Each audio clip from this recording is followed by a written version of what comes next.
Hello అండి. నా పేరు ప్రసన్న కుమార్. నేను ఫైనాన్షియల్ ప్రొడక్ట్స్ అన్ని డీల్ చేస్తాను. మనం ఇవాళ మాట్లాడుకుంటాం ఎస్‌డబ్ల్యూపీ గురించండి. ఎస్‌డబ్ల్యూపీలో కూడా మనం ఎస్ఐపి, ఎస్‌డబ్ల్యూపీ ఎలా వర్క్ చేస్తది. ఎస్‌డబ్ల్యూపీ అంటే సిస్టమాటిక్ విత్‌డ్రా ప్లాన్. అందులో మనం ఒక పాప పెళ్లి కోసము, మ్యారేజ్ కోసము, లేదా చదువు కోసము, లేదా అంటే బైక్ లేకపోతే ఇల్లు కొనుక్కోవడానికి ఏ విధంగా మనం ఎస్‌డబ్ల్యూపీ యూజ్ చేస్తాము, లేదా ఒక మంత్లీ రెగ్యులర్ ఇన్‌కమ్ రావాలంటే దానికోసం ఎలా యూజ్ చేసుకుంటాం అనేది ఈ టాపిక్‌లో మాట్లాడుకుంటామండి. Achieve financial freedom with mutual fund SWP. ఎస్‌డబ్ల్యూపీలో ఫైనాన్షియల్ ఫ్రీడమ్ ఎలా తీసుకుంటామని చెప్తాము. So what is the financial freedom? Financial freedom అంటే నథింగ్ బట్ మనకు సరైన ఇన్కమ్ ఉన్నప్పుడు మన లైఫ్ స్టైల్ మన పే చెక్ మీద ఆధారపడకుండా కొనసాగించడం అండి.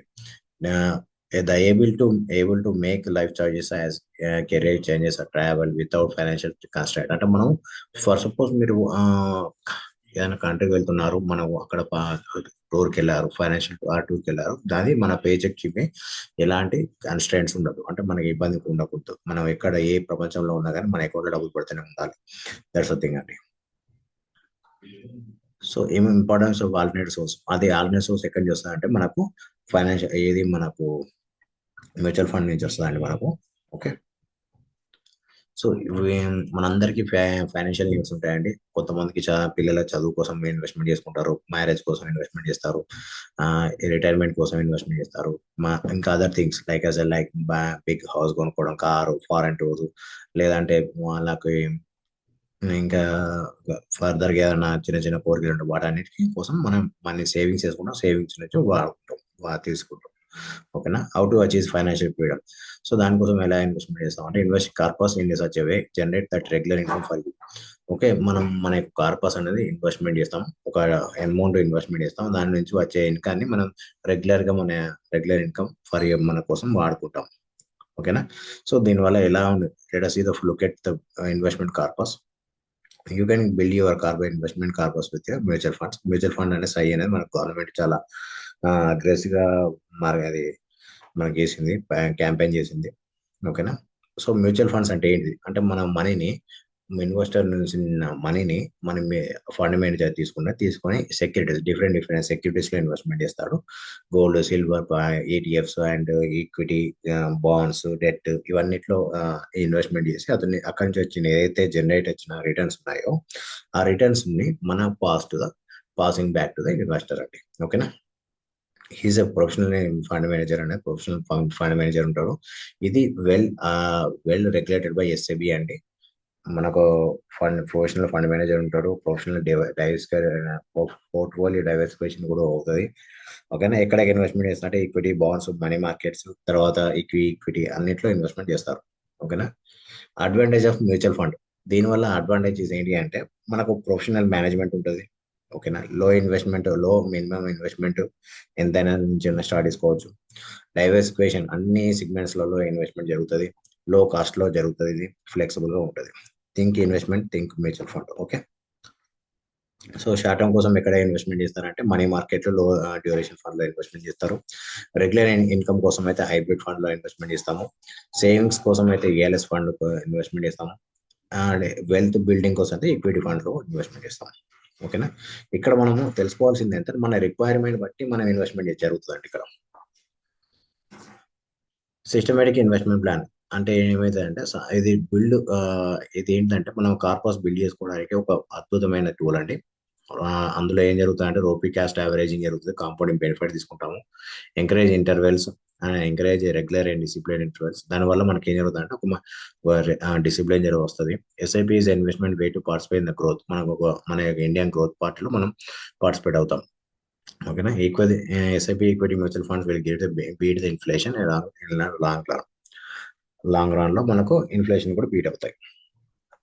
సో మనకు అక్రాస్ 45 ఈక్విటీ స్కీమ్స్ ఉన్నాయండి. అందులో 25 years లో యావరేజ్ గా మనం తీసుకుంటే మనకు ఒక 1 lakh లంసం ఒక ఈక్విటీ ఫండ్ లో ఇన్వెస్ట్మెంట్ చేస్తే అందులో రిటర్న్స్ ఎంత జనరేట్ చేసింది అంటే 50.24 lakhs ఇన్వెస్ట్మెంట్ చేసింది విత్ రేట్ ఆఫ్ 16.96 అండి. ఓకేనా. లేదు ఒక లంసమ్ అమౌంట్ కాకుండా ఒక 10,000 ఎస్ఐపి 25 years ముందు నుంచి స్టార్ట్ చేసుకుంటే ఇప్పుడు మనకు 3.6 years 6.8 CR వస్తుంది with rate of CAGR is 16.77 అండి.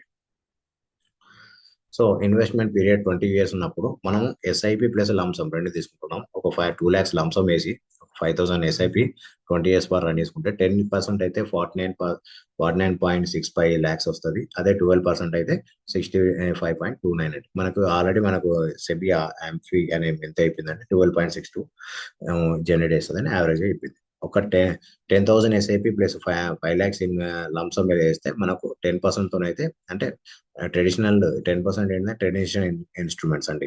ఓకేనా, అది 1 CR వరకు 1.06 CR వస్తుంది. అదే మనకి మ్యూచువల్ ఫండ్ లో అయితే 1.40 CR వస్తుంది.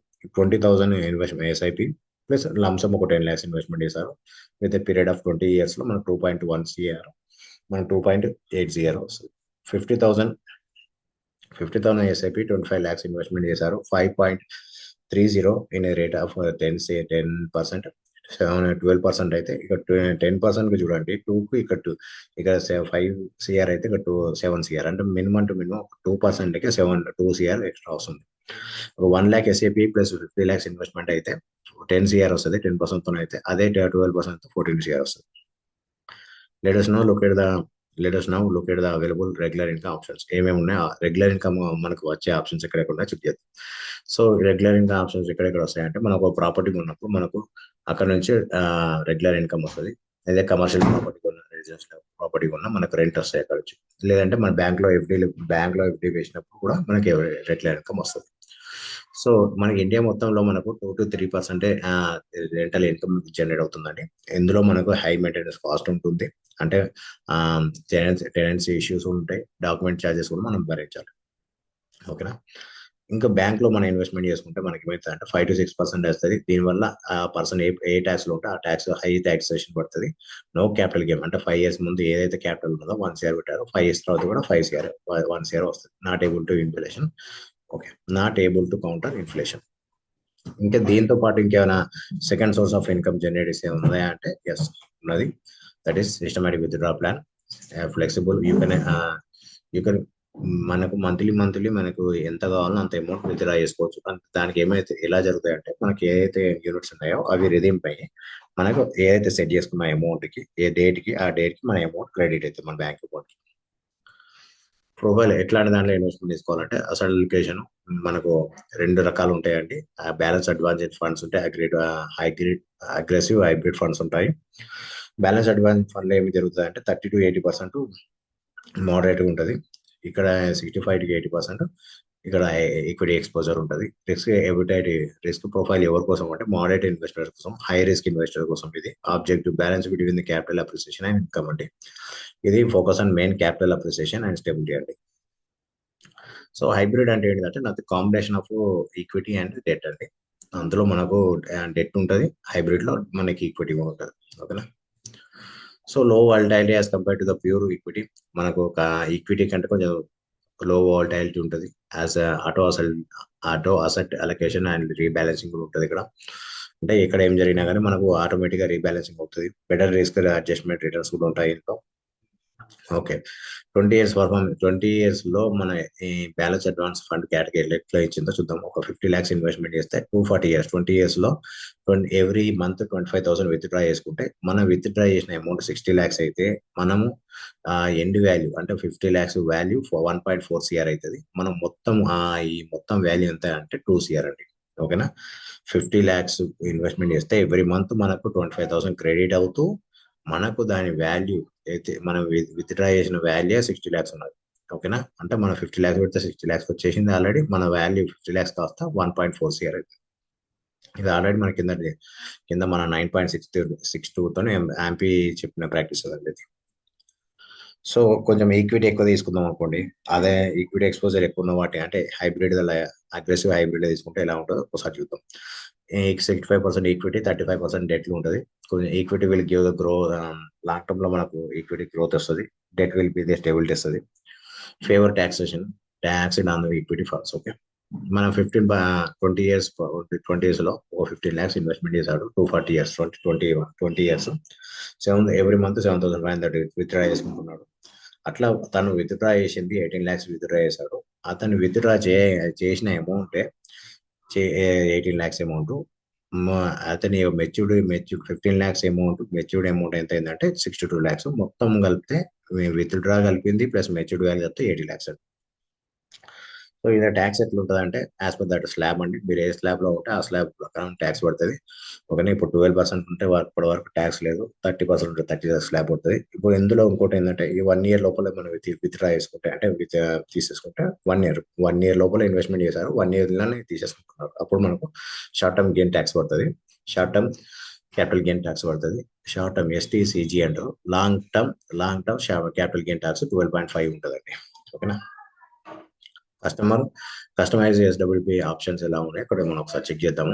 ఒక పెద్ద ఆయనకి 40 lakhs వచ్చాయి రిటైర్మెంట్ అప్పుడు, అతనికి ఇంటి అవసరాలు ఒక 20,000 ఉన్నాయి. సో దాన్ని 40 lakhs ఇన్వెస్ట్మెంట్, అతను ఎవ్రీ మంత్ 20,000 అట్లా 20 years పాటు తీసుకున్నా కూడా అతను 40 lakhs 1.5 గా మారుతుందండి.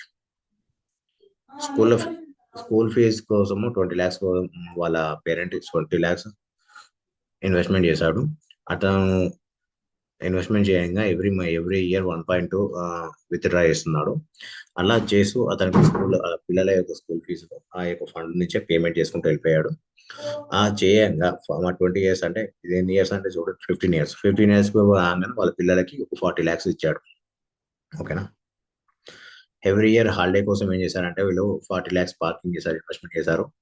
సో అలా ఇన్వెస్ట్మెంట్ చేసి ఆ ఇన్వెస్ట్మెంట్ నుంచి 2.5 lakhs ఎవ్రీ ఇయర్ తీసుకొని వాటిని ఫ్యామిలీ టూర్ హ్యాపీగా ఎంజాయ్ చేస్తున్నారు. ఆ ఎంజాయ్ చేశాక 40 lakhs కాస్త 1.1 CR అయింది ఇన్ పీరియడ్ ఆఫ్ 20 years అండి. సో ఇక్కడ మనకు మంత్లీ రిక్వైర్మెంట్, ఇప్పుడు మీకు 10,000 కావాలి అంటే మనం ఎంత ఇన్వెస్ట్మెంట్ చేసుకోవాలో ఇక్కడ ఇచ్చాము. ఇన్వెస్ట్మెంట్ నీడెడ్ 20 lakhs అవుతుంది. ఇక్కడ ఇన్వెస్ట్మెంట్ నీడెడ్ 25,000 కావాలంటే మనకు 50 lakhs ఇన్వెస్ట్మెంట్ చేసుకోవాలి. అదే మనకు 50,000 కావాలి అంటే 1 CR ఇన్వెస్ట్మెంట్ చేసుకోవాలి. అదే 1 lakh కావాలంటే 2 CR ఇన్వెస్ట్మెంట్ చేసుకోవాలి. 2 lakhs కావాలంటే 4 CR ఇన్వెస్ట్మెంట్ ఉండాలండి. ఓకే, ఆఫ్టర్ ద 5 years అయితే ఈ 20 lakhs కాస్త 24 lakhs అవుతుంది. ఓకేనా, ఆఫ్టర్ 10 years అయితే 31 lakhs. ఇట్లా విధంగా మనకు 4 lakhs కాస్త 4 CR కాస్త 11.4 CR మారుతుంది. దిస్ ఈస్ ఏ రెడీమేడ్ అంటే ఎంత తీసుకోవచ్చు అనేది ఒక పాయింట్ అండి. ఇది ఇక్కడ మనం ఇచ్చిన రేట్ ఎంత అంటే 9.62 అండి. Achieve financial freedom, important of alternate source, SWP గురించి నేర్చుకున్నాము. రెగ్యులర్ ఇన్కమ్ ట్యాక్స్ బెనిఫిట్ గురించి నేర్చుకున్నాము. ఫ్లెక్సిబుల్ ఆటోమేటిక్ ఎక్కడైనా తీసుకోవచ్చు అని తెలుసుకున్నాము. ఇక్కడ role of fund mutual fund distributor ఏంటంటే అతని ఎక్స్పర్ట్ గైడ్ మనం అతనికి కావాల్సిన రిక్వైర్మెంట్ ని అతను 2 lakhs ఇన్వెస్ట్మెంట్ చేశాడు, దానికి ఎంత తీసుకోవచ్చు. ఒక 5 lakhs ఇన్వెస్ట్మెంట్ చేశాడు, దానికి ఎంత తీసుకోవచ్చు. 10 lakhs 20 lakhs 30 lakhs ఎంత తీసుకోవచ్చు, ఎంత మన ఎక్కడ ఆయన రిస్క్ అపిటైట్ ఎలా ఉన్నది, అతని పడినా కూడా ఎలా ఉంటాడు, ఇవన్నీ మనము అతని యొక్క పారామీటర్లన్నీ తీసుకొని దాని తగ్గట్టు ఇన్వెస్ట్మెంట్ చూపిస్తామండి. ఓకేనా, this is the way of investment. కానీ can I start my SWP ladder? Yes, ఇప్పుడు ఏం చేసుకోవచ్చు అండి. Can I change my SWP amount future? ఇప్పుడు చేసుకోవచ్చు అండి. మీరు ఫర్ సపోజ్ మీరు 5th కి తీసుకుంటున్నారు, మళ్ళీ నెక్స్ట్ మంత్ చేంజ్ చేసుకోవాలంటే చేంజ్ చేసుకోవచ్చు అండి. Can I stop my SWP any time? Yes, ఎప్పుడైనా ఆపుకోవచ్చు. What should I be the SWP amount? ఎంత అంటే బెస్ట్ ప్రాక్టీసెస్ అనేది 6% అండి. దానికంటే ఎక్కువ పోతే మనకు కొంచెం అంటే మన గ్రోత్ పర్సెంటేజ్ తగ్గిపోతుంది. What will be the taxation on SWP? ఇది depend on taxation depend on your scheme and which you are opted. ఓకేనా, are there any other charges in SWP apart from the taxation? అంటే మనకు taxation ఎట్లా ఉంటుంది అంటే only within a year అయితే మనకు exit load ఉంటుంది. అదే మనకు పైన ఎగ్జిట్ కాకుండా ఇంకేం ఉండవు మనకు. ఓకేనా, what happens with FWP is market corrected. Due to market correction, there might be a capital correction in the short term. The long-term investment can benefit from the capital appreciation along with the regular income. మనకు market correct అయినప్పుడు అది short term లో correct ఉంటుందండి. మన long over the period అయితే మనకు capital appreciation అయితే డెఫినెట్గా ఉంటుందండి. థ్యాంక్ యూ అండి. ఇప్పుడు మీకు ఇంకేమైనా డౌట్స్ ఉన్నా కానీ మన నెంబర్ కాల్ చేయొచ్చు. మన నెంబర్ వచ్చేసరికి 960300620 96030062048. SWP లేదంటే SIP గురించి మనకి ఎలాంటి డౌట్లు ఉన్నా కానీ కాల్ చేయొచ్చు. ఓకేనా, థ్యాంక్ యూ అండి. Thank you so much. Thank you for listening. Okay.